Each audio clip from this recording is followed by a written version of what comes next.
มือนี้พบกับซ่องยูทูบเบอร์น้อยร้อยล้านชาแนลนะคะก็จะเป็นซ่องของพวกเราก็สิเป็นซ่องของพวกเราเนาะแล้วก็แบบว่ามือนี้หันเท่ากับสิมาแบบว่าเท่ากับสิมาทวงเฮียนหนึ่งมือวันพฤหัสว่าวันพฤหัสว่ามีอีหยังเขาก็ออกให้ง่ายนั่นเห็นมาพวกนี่แล้วเขาก็สิเป็นแบบว่านี่เขา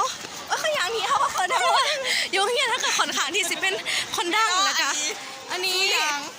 ซื้อวันใส่อุ้ยจะหาแสงก่อนอันนี้มันมืดอยู่นี่โอเคมานี่สุกุลเฮ้ยมึงใครเราอยู่กับนั่นแหละโอ้ยอาจารย์เอ้ยนั่นเด็ดขอบคุณทุ่มผู้ใดบอไปทะเลเขาคือสิมาทวงเฮียนเนาะแบบว่าเฮียนนี่แบบเขาหน่ะมาอนามัยเดินเขาบริใส่มือได้เขาใส่อันนี้แทนที่แบบว่าเอาไว้อันนั้นไปใหม่แหละไปมึงไปทวนอื่นไปแล้วก็แล้วก็จะมาเน้นแบบอีอันนี้นะคะมันแบบไม่ค่อยสบายดีสีค่อนข้างที่ออทิสติกนิดหน่อยนะno I'm so sorry ฮะแหละขอโทษเดี๋ยวกี่บริจาคใจผมเป็นดราม่าเด้อเนี่ยน้ำโตเอาไม้ให้เลยกูเอาคิโนเขาเซเม่ผมมึงว่ากินกันเดี๋ยวคือเสียนี่สติ๊กโอ้ยมึงสลิปเปอร์กับอีสมพรนี่เขากระซิบมานี่ให้เราฟังนะสบายดีสบายดีเครื่องเอาจะไม่ให้จะมาใส่เป็นแนวใดนะคะเอานี่ค่ะคนเศร้านี่ไงเอาที่เป็นเลนจ้าโอเคมึงเขาไปตีไหวตีคือเบาป่ะไหวเป็นแบบอย่างมึง50ให้พลาด50พลาดเต้นยังเต้นอะไรคนสวยมึงเขาเกณฑ์เขาไปหารีวิวอื่นดิไปหาไปดีกว่า50ไปไปนั่นแหละวิ่งไปหาก็ได้2 นาทีไปจิปะนี่ไปหันไปนั่น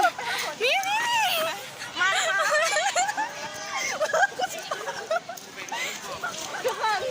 เรามาสัมภาษณ์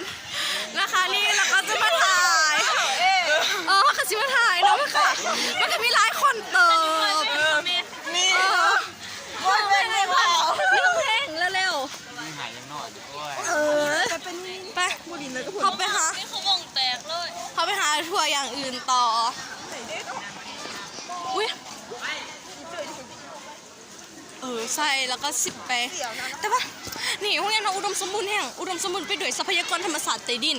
แน่บนใต้ดินและเทิงดินนี่แหละเนาะกับต้นไม้ใบหญ้าแล้วก็อุ้ยพวกนี้เราปลูกผักบงน้ำได้เฮ้ยแล้วก็มีแล้วก็มีต้นไม้แล้วก็มีต้นนี่ใช่เขาไม่ไปใส่ละอุ้ย50มาสัมภาษณ์ของแคลนนี่อ่ะมึงอาจารย์หน่อยไปใส่อาจารย์หน่อยคือถิ่มกล่อง50มันนำพาจะคล้องกล่องเนาะจะคล้องกล่องไปใส่วะจะคล้องซองสัมผัสผมจะคล้องกล่องอุ้ย